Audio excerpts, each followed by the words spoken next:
से बात करने में कोई दिलचस्पी नहीं।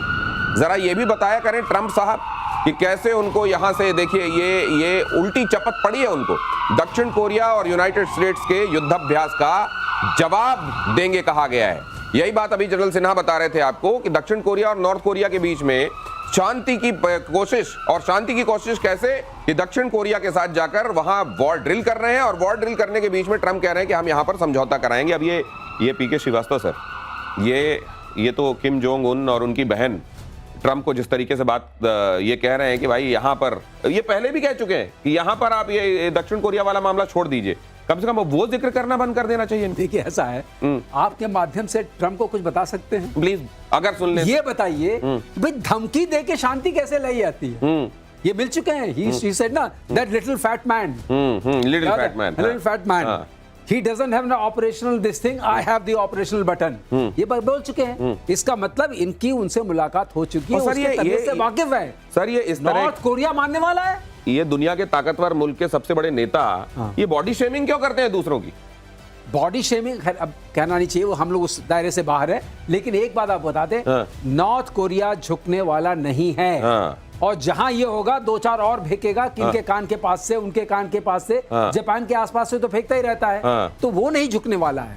वो उसने साबित कर दिया है कि वो खड़ा रहेगा। और ये बातचीत जो करके अगर नॉर्थ कोरिया साउथ कोरिया के बीच में ट्रूस करा दे तो हम दे देंगे इनको। लेकिन सर एक बात और है इनकी खासियत और है, जैसे ये अपने दुश्मन, अपने दोस्त को दोस्त नहीं रहने देते, जैसे आप कह रहे थे कि अपने अलाइज को एडवर्सरी बना लेते हैं, वैसे एक और बात है, इनके जो घोषित एडवर्सरी हैं उनके पास भी हाथ लेके चले जाते हैं। उनसे तो जरूर हाथ मिलाते हैं।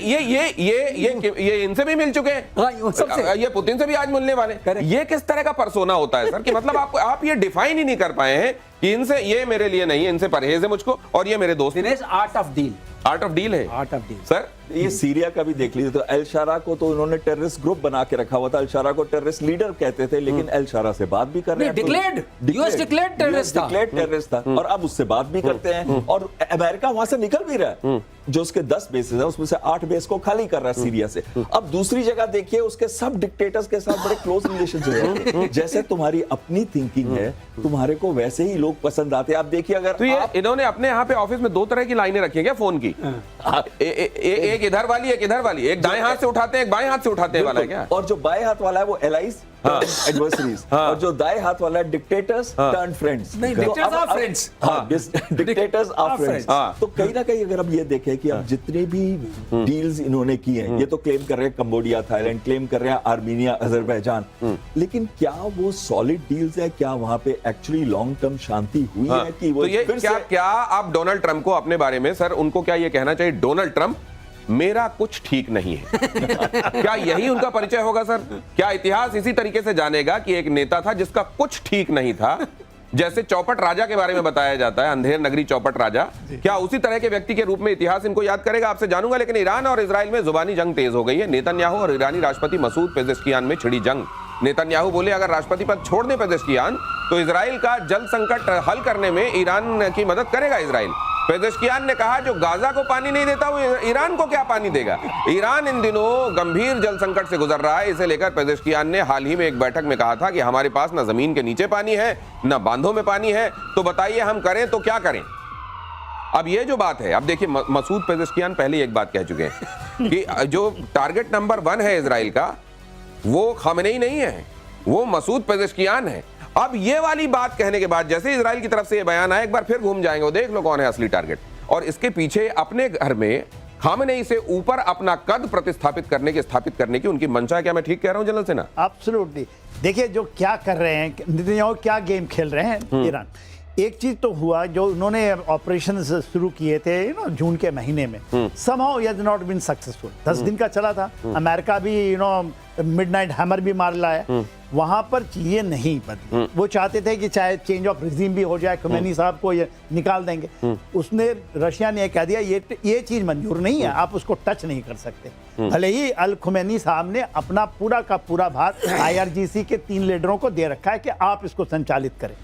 अभी बात है पेजेश्कियान साहब, ये एक नर्म नेता के रूप में उभरे थे, इनको मिला था। ये गर्म दल के नहीं है, ये नर्म, पर इन्होंने अपनी पोजीशनिंग बदली है इस दौरान, क्योंकि कहीं ना कहीं नेशनलिज्म जागा है ईरान के अंदर।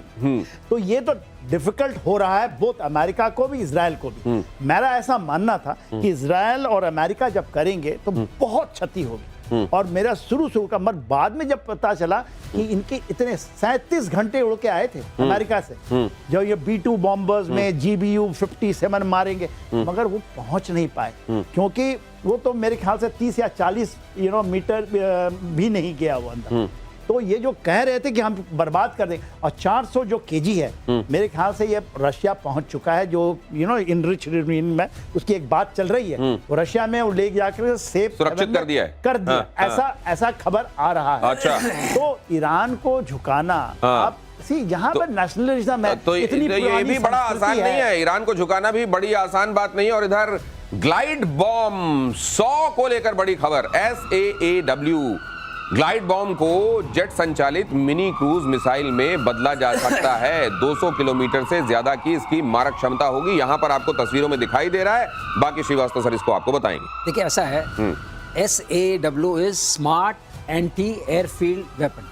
Smart anti airfield weapon, okay. तो ये नॉर्मली इसकी रेंज है, ग्लाइड जब करता है इसकी रेंज करीब 100 किलोमीटर के आसपास होती है। अच्छा, जब हम इसको छोड़, तो ये सर बॉम्ब ऐसा है जिसमें पंख लगा दिए जाते हैं बाद में? पंख लगा दिए जाते हैं, हाँ। और ये 100 किलोमीटर के आसपास की रेंज होती है, और एयरफील्ड को डिसेबल करने में बड़ा सक्षम है, अच्छा। गड्ढा बनाने में। अच्छा। लेकिन अब इसमें जो क्रूज इंजन लगा है, इसे क्रूज मिसाइल बन गई है, इसकी रेंज करीब 200 किलोमीटर हो गई। ओके, अच्छा तो अच्छा। मारक क्षमता वही है, रेंज बढ़ गई है, एक्यूरेसी बढ़ गई है। वो नीचे गिरता जा रहा है सर, वो जब तक आप पीछे, ये देखिए ये जा रहा है, ठीक है, हाँ, ठीक है। Okay okay. तो ये बहुत इंपॉर्टेंट डेवलपमेंट है। ये इस तरीके से DRDO का ये अच्छा डेवलपमेंट माना जाएगा कि हमने टेक्नोलॉजी कन्वर्जेंस है, हमारे पास क्रूज इंजन भी है, हमारे पास ग्लाइड बॉम्ब भी है, उसको हमने एक साथ मिला करके एक और मोर इफेक्टिव वेपन तैयार किया। क्रूज इंजन और ग्लाइड बॉम्ब को मिलाया गया और एक ज्यादा प्रभावी हथियार बना लिया गया, और भारत को मिलने वाले हैं 114 राफेल जेट।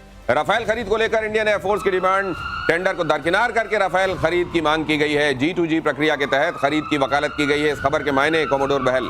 बिल्कुल, अभी तक हमारी जो 12 स्क्वाड्रन्स हैं जो कि बिल्कुल रिटायरमेंट की स्टेज पे आ चुके हैं, जिनका रिटायरमेंट अब से शुरू कर देना चाहिए। 6 स्क्वाड्रन जैगुआर के, 3 MiG-29, 3 मिराज 2000। इसी वजह से MRFA टेंडर के लिए जो एप्लीकेशन शुरू में की गई थी, रिक्वेस्ट फॉर इंफॉर्मेशन, और फिर उसके बाद से रिक्वेस्ट फॉर प्रपोजल की बातें आ रही थी, तब एक्सेप्टेंस ऑफ नेसेसिटी पे रुका हुआ था। अब ये एक्सेप्टेंस ऑफ नेसेसिटी मिलेगी तो उसके बाद गवर्नमेंट टू गवर्नमेंट डील होगी, क्योंकि अगर हम कोई और प्रतिक्रिया करते हैं, गवर्नमेंट टू गवर्नमेंट डील नहीं करते, तो बहुत ज्यादा समय हो जाएगा।